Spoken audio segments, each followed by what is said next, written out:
Okay, you want me to start from the beginning? Yeah. Okay. The whole situation with this getting infected is actually pretty common. It happens a lot, especially with the type of dialysis I was getting. Because the catheter, it's on the outside of the body, but it hooks inside the body. So any kind of outside infection that touches it can get inside and get into your blood and heart. So it's not, so, you know, they only really use it when there are no other options to do dialysis. That's why I got it, because the other options are internal, they're much safer, but they take time to use them, and I didn't have time.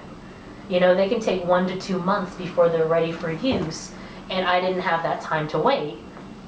So what you suffered, it was a breakdown of the kidneys? Yeah, and actually, it's been good because over here, I've been talking to a lot of different departments. Like their rheumatologist came to talk to me, their infectious disease team came to talk to me, I've had a whole team of nephrologists come to talk to me, and then the hospitalists, you know, who just work in the hospital come to talk to me.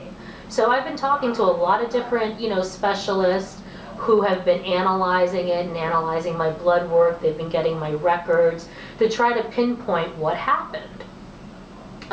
Especially because I haven't been here since 2005. So, you know, it's basically a patient they've never heard of with all these problems, walking in saying, help me.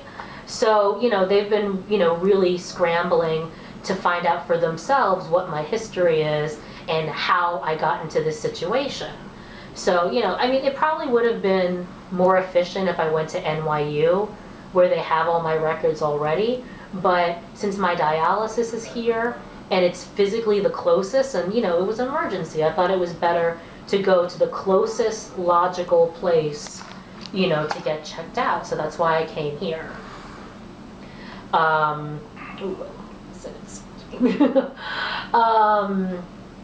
So where was I? Okay, yeah. So the catheter, it can be put in, it takes like half an hour to put one in, and you can start using it immediately, which is what they did when they put it in the second time I was hospitalized in November at NYU.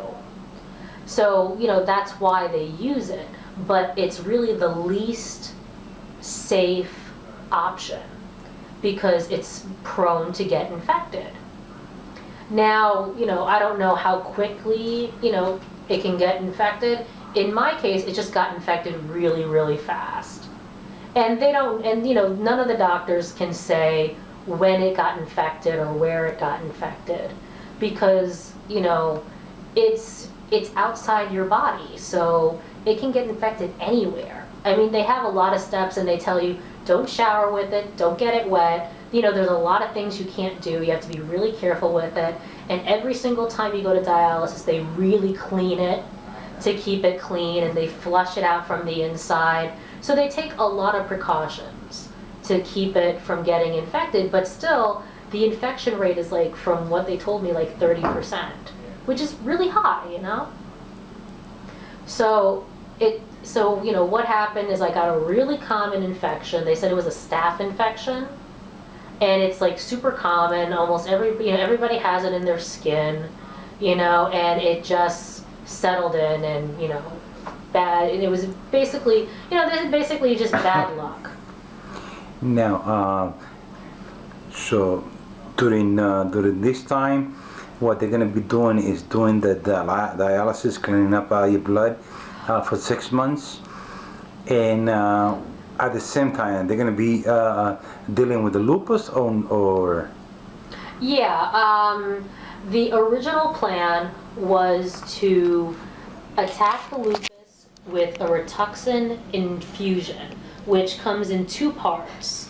Now that I've had all these complications, I don't know what they're planning to do, you know, in terms of that, because I already had the first part.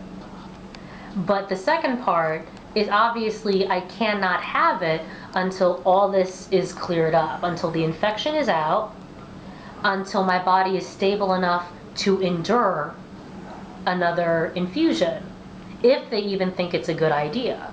Because part of the problem was it was so easy to get an infection because my immune system has been pushed so low and so weak from all the medications that I'm on that I'm easily infected anyway.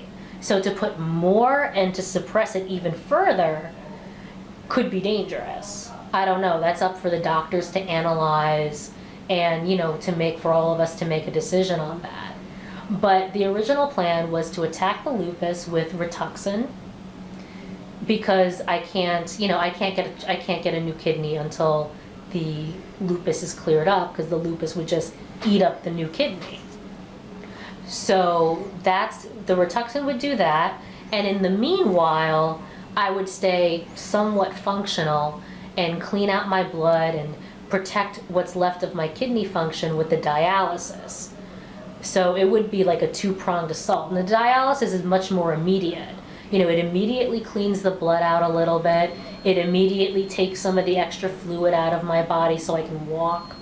And it helps keep me somewhat healthier. I mean, dialysis, from what I understand, only does the 10% or 15% of the work that a healthy kidney does. So dialysis, it's not a magic cure-all. It's, it only does a tiny, tiny, tiny bit of what a healthy kidney can do. But, obviously it's better than nothing. So, yeah.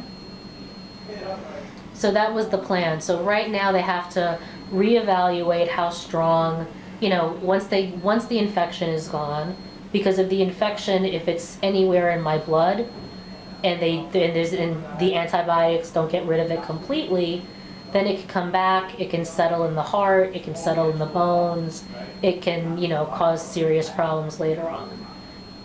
So right now, the first thing is getting out the infection, making sure, being very thorough, very aggressive, making sure it's gone, and then getting me back on dialysis to re-clean the blood and keep everything going, and then evaluating how well they can start suppressing the lupus. Okay, any message you want to send to the public? I know there's a lot of scary stories about organ donation that, if you put your organ donor on your card, and you go to a hospital, they'll purposely kill you. I can't speak to those kinds of rumors. I mean, obviously, I'm sure that's what people are afraid of, but, organ and blood donations really do save lives. I've had 2 blood transfusions already that, without which I probably would have been hospitalized for a very long time trying to recover. And so these things really do save people's lives, and it is something to consider. And, if you have someone near and dear to you, like my brother, who's, who will go that extra mile to give you an organ, that's no small thing. But to be able to get one from a stranger too is, it's the difference between spending a week here in a place, a hospital like this, and being able to go home and spend the holidays with your family.